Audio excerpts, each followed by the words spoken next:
현재 이란을 대표하는 남자이자 히잡과 이슬람 율법에 대한 남다른 사랑으로 자국민들의 반발감을 극대화시키며 현재 이란 전역에서 쌍욕을 처먹고 있는 대통령. 오늘은 대통령보다는 이슬람 율법가가 더 잘 어울리는 남자, 현대보단 중세시대가 더 잘 어울리는 남자 에브라임 라이시에 대한 이야기이다. 1960년 12월 14일 성직자의 집안에서 태어난 라이시는 그가 5살이 되던 해 아버지를 여의게 되지만 이란에서 두 번째로 큰 도시이자 1년에 무려 2,500만의 성직자들이 방문하는 도시 자체가 이슬람 그 자체인 고향에서 가족들과 주변인들의 정성 어린 지도를 받으며 아버지 없이도 뼛속까지 이슬람 신도가 될 수 있었다고 한다. 그렇게 청년이 된 라이시는 1980년 카라지에서 본격적으로 검사 활동을 시작하게 되고 곧이어 그 반경을 하마단까지 넓히게 되는데 실제로 그들은 서로 300km 이상 떨어져 있지만 어릴 적부터 순례로 다져진 체력 때문인지 라이시는 용케도 멀리를 왔다 갔다 하며 무리 없이 검사직을 활동했다고 한다.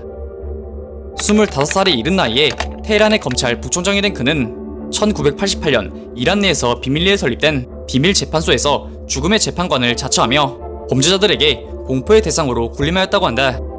이때 그는 정의를 집행한다는 명목으로 기존 재판소에서 이미 형을 선고받고 복역 중인 자신의 반대파 이론들을 빠꾸 없이 숙청해버렸는데 이때 그 수가 무려 5,000명으로 추산, 그 속에는 무고한 정치적 희생양 또한 상당할 것으로 보여지며 이로 인해 라이시는 수많은 인권단체와 세계인들에게 엄청난 비난을 듣게 되지만 그럼에도 라이시는 지지자들의 성원에 힘입어 주 검사기관장 승진, 이후 검찰총장부터 대법원장까지 아주 그냥 승승장구를 해버렸다고 한다.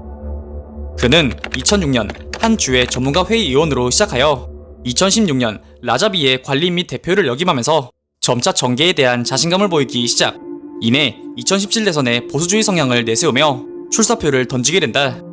하지만 당시 그는 대선 후보라는 이미지보다 검찰 시절 당시 워낙 잔인하고 자비 없는 판결 탓에 자신의 지지층을 확고히 만들 수 없었고 무엇보다 반대 전선이었던 로하니에게 약 57대 38 비율의 득표차로 완전하게 깨져버리며 고배를 마시게 된다. 그렇지만 이후 재선이 불가능했던 로하니가 내려오자 라이시가 냉큼 그 자리를 차지해버리며 이란 왕국에 본격적인 서막을 울리게 되었다고 한다. 2022년 9월 22일 라이시는 여성 기자가 머리에 스카프 착용을 거절했다는 이유로 예정됐던 인터뷰를 일방적으로 취소한 적이 있다. 당시 라이시는 자신을 인터뷰할 예정이었던 CNN 소속 아만푸어 기자가 이란계 미국인인 걸 알자 그녀의 빈 머리를 보고는 머리 스카프를 착용할 것을 강력히 요구했으나 그녀에게 씨앗 한 톨도 먹혀 들어가지 않자 인터뷰 당일 취소 통보도 없이 일방적으로 인터뷰 자리에 나타나지 않으며 실로 경악스러운 인성과 마인드를 CNN을 통해 전 세계 각지에 보여주었다고 한다. 이러한 라이시의 강경한 태도와 모습은 지금껏 골아왔던 이란 사회의 불만을 폭주시켰고 이내 전국적인 대규모 시위에 불을 지피게 되었다고 한다.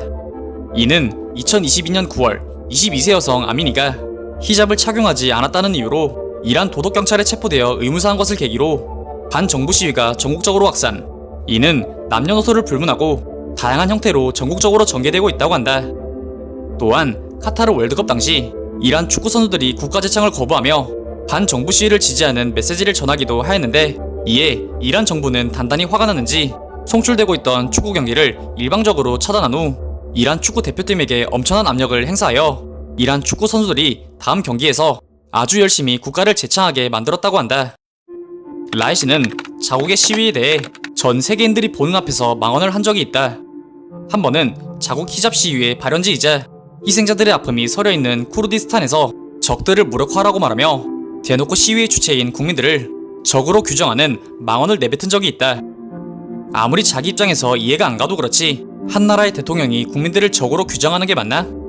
또한 이란의 히잡 시위를 지지한다는 미국과 세계의 발언가 입장에 라이시는 이들이 제정신이 아니라며 이란의 일은 이란이 알아서 하겠다며 더 이상 자신들은 노예가 되지 않겠다고 되려 이들을 맹비난하기도 하였다고 한다. 이 정도면 진짜 자신이 하는 일 모든 게 진짜 정의이고 평화라 생각하는 걸지도 모르겠다. 뭐 보다 보면 알 수 있는 거지만 라이시는 아무래도 시대를 잘못 타고난 것 같다. 만약 그가 중세시대에 태어났다면 뭐 어떻게든 해서 위대하게 남았을지 몰라도 지금은 그럴 때 아니잖아. 여하튼 이란 국민들 화이팅이다.